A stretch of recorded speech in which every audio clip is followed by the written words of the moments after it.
Hello everyone, my name is Mukesh Sharma and we are back with another video lecture, and this video lecture is going to be on Charles Lamb's The Praise of Chimney Sweepers और In Praise of Chimney Sweepers, दोनों नाम हैं इसके। और इसकी जो basic info है, कौन से कलेक्शन से लिया गया है, एलिया के बारे में मैंने बताया आपको, और थोड़ा बहुत मैंने आपको चार्ल्स लैम्ब के बारे में बताया। इस वीडियो लेक्चर में हम एक्सप्लेनेशन की बात करेंगे। एक और बात मैं आपसे कहना चाहूँगा कि चूँकि ऐसे बड़ा है, और बड़ा है मतलब ऑफ स्टडीज़ की तुलना में बड़ा है, तो हम थोड़ा सा फास्ट पढ़ने की कोशिश करेंगे इसको। जहाँ पर भी रुक कर एक्सप्लेन करने की ज़रूरत होगी कुछ, मैं आई विल डू दैट। तो हम शुरू करते हैं without wasting time any further. The praise of chimney sweepers.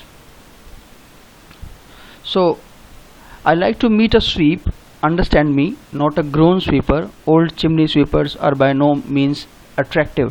एक और बात, इसके सेंटेंसेस बहुत ही बड़े बड़े हैं, तो जहाँ जहाँ पॉसिबल होगा मैं पूरा सेंटेंस पढ़ूंगा, जहाँ जहाँ ज़रूरत नहीं होगी मैं ट्रांसलेट करता जाऊँगा।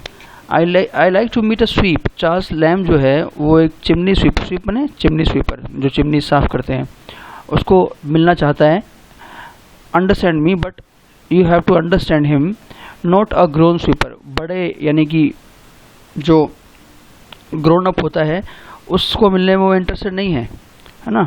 किस में इंटरेस्टेड नहीं है वो? जो बड़े ग्रोन अप चिमनी स्वीपर होते हैं वो। Old chimney sweepers are by no means attractive, क्योंकि ओल्ड चिमनी स्वीपर्स जो होते हैं वो अट्रैक्टिव नहीं होते हैं। But one of those tender novices, परंतु मैं उनमें से एक से मिलना चाहूँगा। किससे? टेंडर, जो कि बहुत ही जेंटल हो। नोवाइसेस बने जो अभी एक्सपर्ट नहीं हो, जो अभी काम सीख रहा हो।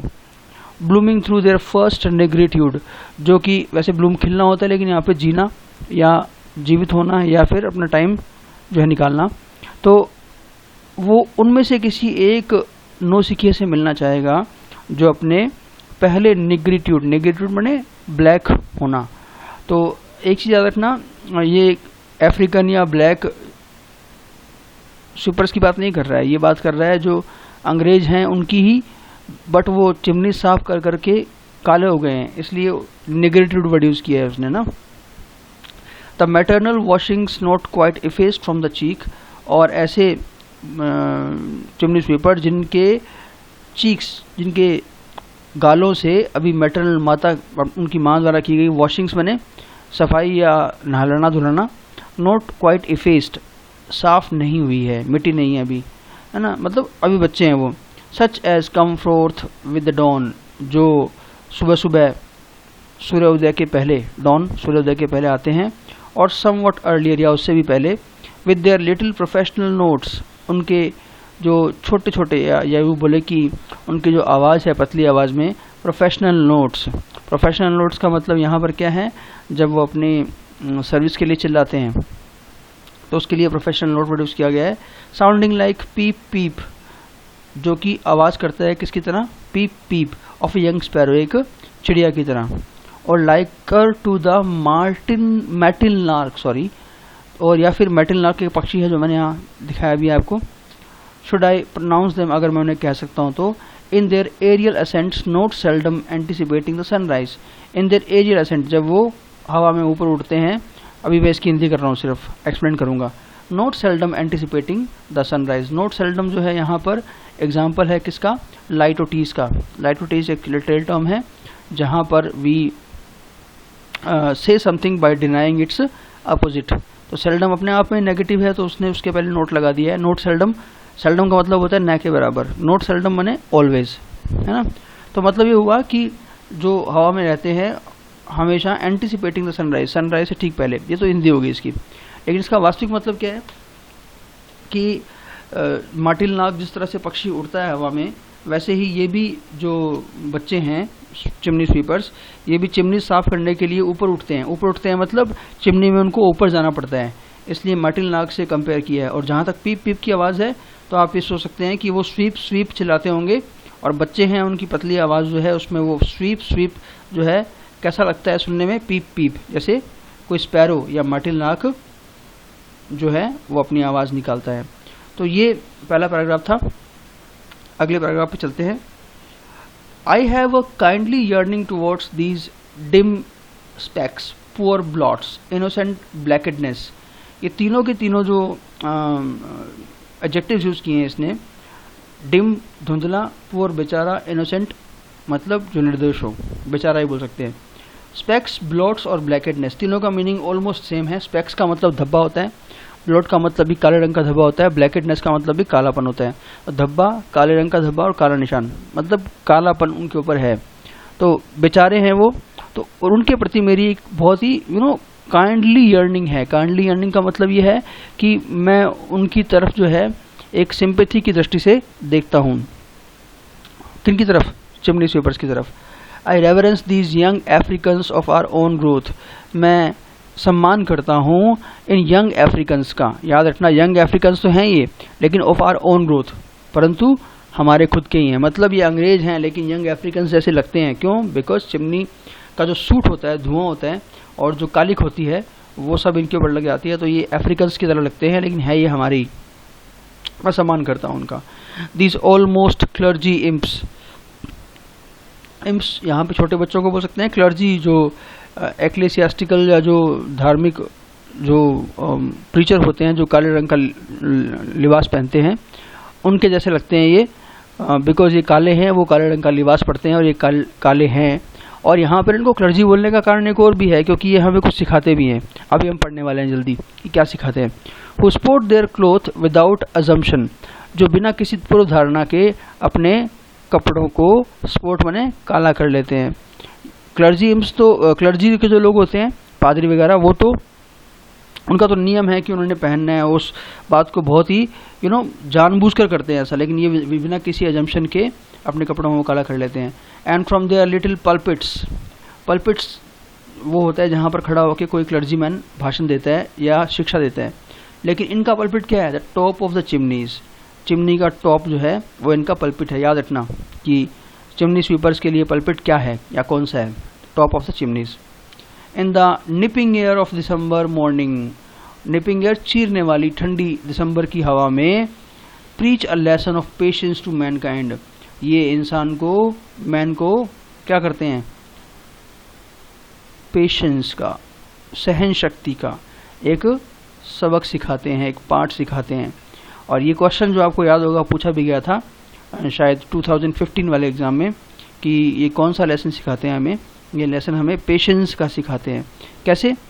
ये हमें सिखाते हैं कि किस तरह से धीरे धीरे एक ऐसी जगह पर भी काम करना पॉसिबल है जहाँ पर कोई कल्पना भी नहीं कर सकता, चिमनी के अंदर। Now,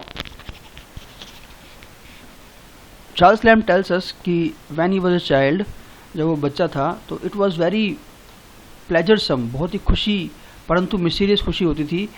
तो जब वो उनको देखता था, देयर ऑपरेशन, उनका जो काम है, किनका? चिमनी स्वीपर्स का, to see a chit no bigger than one self enter, chit यहाँ पे बच्चे के लिए यूज़ किया गया है, नो बिगर जो बड़ा नहीं होता था, देन वन सेल्फ खुद जितना, मतलब लैम्ब जितना छोटा बच्चा था वैसे एक बच्चा जो है वो क्या करता था? उनको देखना, एंटर प्रवेश करते हुए, one knew not by what process, की पता नहीं किस तरीके से, and to what seemed the fauces Averni, fauces Averni याद रखना पूछ सकता है आपसे, वो द जॉज ऑफ हेल है ना, नरक के जबड़े, मतलब चिमनी के अंदर घुसने को वो क्या बोल रहा था? नरक का जबड़ा है ना, नरक के जबड़े में घुसते हुए देखना एक बच्चा जो एज में लैम्ब जितना ही है, छोटा ही है। To pursue him in imagination, तो कल्पनाओं में उसका पीछा करना या कल्पनाओं में उसको देखना कि मतलब क्या हो रहा होगा है ना। As he went sounding on, जब वो आवाज़ करता हुआ, through so many dark stifling caverns, caverns बोला है किसको? चिमनी को। स्टिफलिंग दम घोटने वाली, डार्क अंधेरी काली, तो दम घोटने वाली उन गुफाओं से होते हुए, चिमनियों से होते हुए, हॉरिड शेड्स, कितनी खतरनाक परछाइयाँ होंगी वो, मतलब ये है कि वो जो कालापन अंदर है उसको परछाइयों का रूप दे रहा है ये। तो शडर विद द आइडिया, और कांपना इस आइडिया के साथ, इस विचार के साथ, एट नाउ कि अब, surely he must be lost for ever, कि अब तो वो खो ही गया होगा, मर ही गया होगा मतलब। To revive at hearing his feeble shout of discovered daylight, और फिर से अपने उस इमेजिनेशन से बाहर आना, सुनकर क्या सुनकर? हिज फीबल शाउट, उसकी जो बहुत धीमी सी शाउट, चिल्लाने की आवाज़ थी, ऑफ डिस्कवर्ड डे लाइट, जब वो दिन की रोशनी को डिस्कवर करता था, मतलब जब वो बाहर आता था ऊपर चिमनी से। एंड देन, और तब, ओ फुलनेस ऑफ डिलाइट, तब खुशी से भरकर running out of doors, Lamb दरवाजे से बाहर भागता था, to come just in time, कि वो सही समय पर पहुंच सके, to see the sable phenomenon emerge in safety. Sable phenomenon, वैसे सेबल वर्ड जो है वो मैटिल नाग के लिए भी यूज़ करते हैं, पक्षी के लिए भी यूज़ करते हैं। आपको याद होगा पहले पक्षी की से तुलना की थी किसने, लैम्ब ने। तो इस बेचारे चिमनी स्वीपर को इमर्ज इन सेफ्टी, सेफ्टी के साथ बाहर आते हुए देखने के लिए समय पर भागता था लैम्ब बाहर। The brandished weapon of his art victorious like some flag waved o'er a conquered citadel, और उसका जो वेपन था, जो स्वीप करने के लिए झाड़ू बोल दो या जो भी उसके पास हथियार था, ब्रांडिश लहराते हुए, ऑफ हिज आर्ट, अपनी कला का, उसकी कला क्या है उसकी चिमनियों को साफ करना। विक्टोरियस लाइक सम फ्लैग, और विक्टोरियस जैसे उसने मतलब कोई बहुत बड़ी विक्ट्री प्राप्त कर ली हो, लाइक सम फ्लैग जैसे कि कोई झंडा हो, waved over a conquered citadel जैसे कि एक जीते गए किले पर कोई झंडा लहराता है ना, वैसे ही वो अपने वेपन को, झाड़ू या जो भी होता था उसका वेपन, उसको लहराता था बाहर निकलकर, जिसको देखने के लिए लैम्ब जो है भागता था सही समय पर देख पाए इसलिए। तो ये अपना एक्सपीरियंस जो है वो बता रहा है लैम्ब, है ना। और ये सिमिली हो जाएगी कि उसका जो वेपन है वो उसको कैसे रहता था, एक झंडे की तरह, जैसे वो एक जीते गए किले पर लहराया जाता है। I seem to remember having been told that a bad sweep was once left in a stack with his brush to indicate which way the wind blew. Now, तो लैम्ब याद करता है कि उसे बताया गया था कि एक कोई बुरा चिमनी स्वीपर था, उसको बुरा का मतलब यहाँ पे हम ये नहीं बोलेंगे कि चिमनी स्वीपर बुरा था कि मतलब वो नोटी था कोई ना, was once left in a stack with his brush, कि उसका जो ब्रश था, उसका जो क्लोथ था चिमनी साफ करने का, उसको उसके साथ चिमनी के ऊपर वहीं पे रख दिया गया, यहीं पे छोड़ दिया गया। टू इंडिकेट, बताने के लिए, विच वे द विंड ब्लू, कि हवा किस तरफ बह रही है।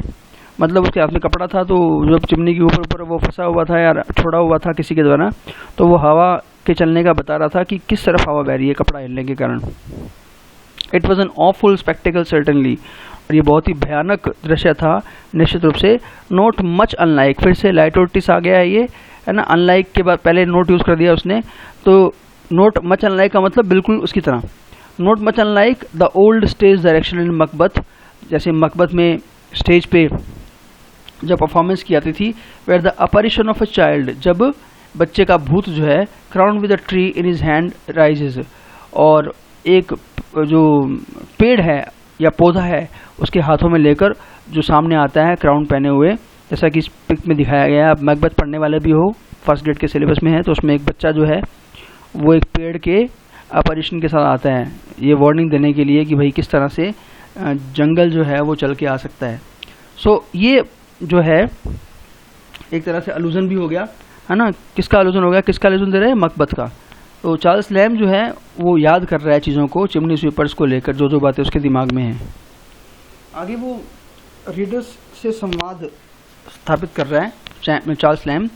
Reader, if thou meetest one of these small gentry in the early rambles walk के लिए निकलना सुबह सुबह, है, कि अगर रीडर आपको in small gentry word use किया है, जेंट्री वर्ड अपन अच्छी पॉपुलेशन के लिए, अच्छे लोगों के लिए यूज़ करते हैं, अच्छे मतलब जो फाइनेंशियली वेल ऑफ हों। तो वो कह रहा है कि अगर आप इनमें से किसी से भी मिलें, आप जब सुबह सुबह वॉक के लिए जा रहे हो, it is good to give a penny, अच्छा होगा कि आप उसको एक पेनी दे दें। पेनी मीन्स एक मुद्रा है, करेंसी है। It is better to give him 2 pence, अच्छा होगा कि आप एक पेनी की जगह उसको 2 पेन्स दें, 2 पेन्स दें। If it be starving weather, और अगर वेदर बहुत ही भयानक हो, डरावना हो, and to the proper troubles of his hard occupation, और उसके हार्ड ऑक्यूपेशन के जो ट्रबल्स हैं, मुसीबतें हैं, a pair of kibed heels. Kibed heels का मतलब जब एडियाँ या पैर फट जाते हैं ना, उसे बोलते हैं।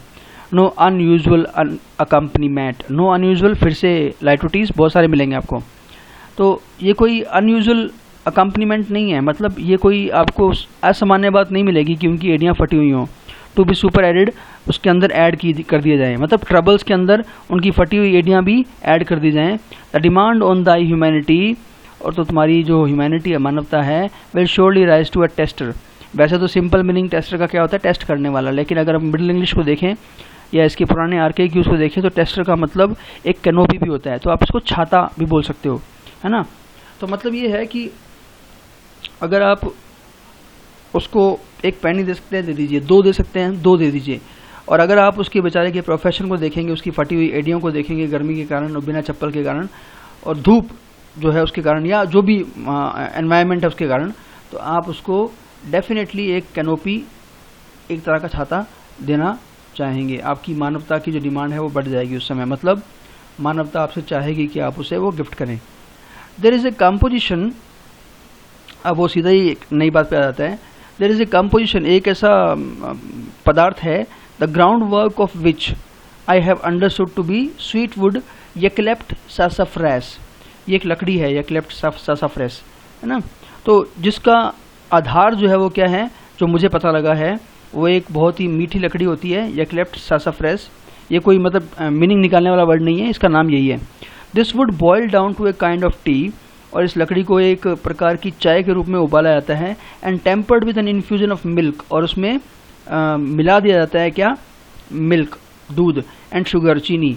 हैथ टू सम टेस्ट्स, कुछ लोगों के टेस्ट में a delicacy beyond the China luxury. तो ये स्वाद जो है कुछ लोगों के टेस्ट में, चाइना लग्जरी किसको बोला गया है, चाय को, टी को। तो चाय से भी ज़्यादा स्वादिष्ट ये जो चीज़ है कुछ लोगों को लगती है। तो ये इसका महत्व क्या है, ये अभी आगे आने वाले पैराग्राफ में हमें पता लगेगा। So that will be all in this video. बाकी बातें हम करते हैं नेक्स्ट वीडियो में। तब तक के लिए हैव अ नाइस डे।